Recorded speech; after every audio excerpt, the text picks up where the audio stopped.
Mun Ching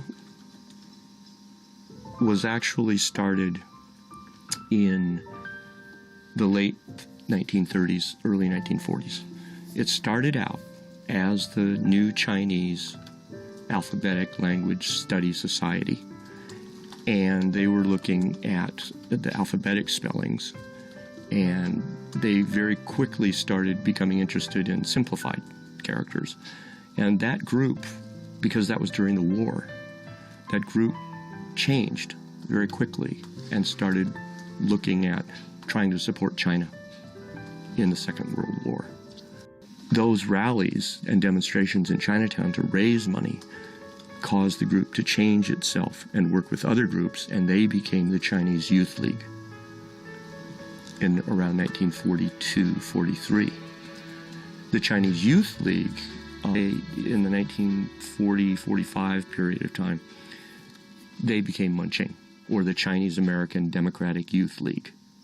And the shortened name was Mun Ching.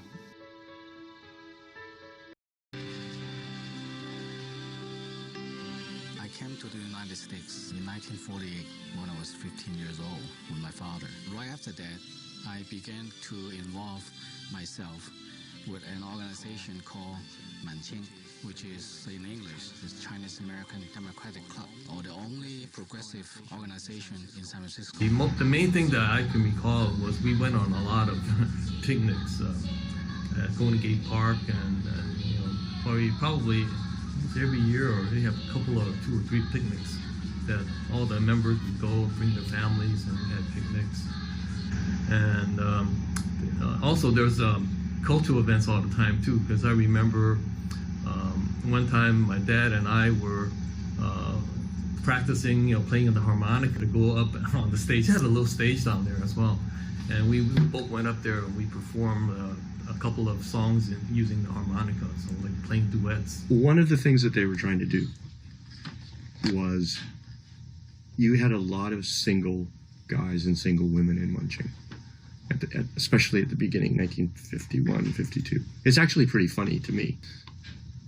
They were trying to figure out, how do you relate to each other, right? And they wanted to promote better ways of people relating to each other as men and women. Most of the activities in the club in Mun Ching was like education committees, social committees, and news committees, which means that we involve a lot of activities, particularly that is interested to the young people. In Mun Ching, wanted to understand more deeply the economics of society, what drives society, what makes society run. So seeing China go socialist, what does that really mean? What does it mean for the people? Because a lot of the people know that in the past there was a lot of poverty. I mean, China, right? 90% of the people were peasants, and they were oppressed by landlords and things like that. As fear of communism abroad spiraled into anti-communist hysteria at home, many Chinese Americans became the targets of fear and suspicion. Mun Ching was only one of many Chinese American organizations harassed and persecuted during the McCarthy era. When it came to the question of loyalty, Chinese Americans were viewed as enemy aliens. Especially against the Mun Ching folks, because they were left-leaning, they decided to say, well, we can even deport these people. So they thought of that as a scheme.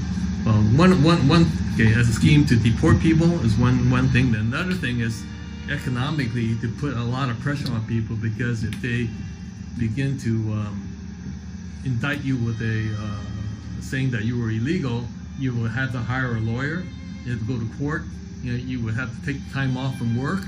And so economically they wanted to put pressure on you, forcing you to pay for a lawyer for years. And these cases last for years. So you would pay a lawyer every month for years and years and years. It was very, you feel very tragic, and it happened. So we didn't know why it happened. But the fact wasn't really there, because I thought that if you lost your citizenship, you could get it back within a couple of years, right? But that's not what happened. Every time you ask them, they say, well, your case is in the process. And they never give me a reason why I was not given a chance. Qing in 1959 stopped, just hard stop. They stopped, they gave up their clubhouse on Stockton Street. They did not meet as Mun Ching. As they were ending, about half of the Mun Ching people, I would guess, maybe more, started the Chinese Folk Dance Association to present and to preserve and present Chinese culture. Well, I think even before it disbanded, there were already people interested in doing folk dancing, right? But after it disbanded, it was no longer a meeting place. So the folk dance group became the sort of the focus of attention, and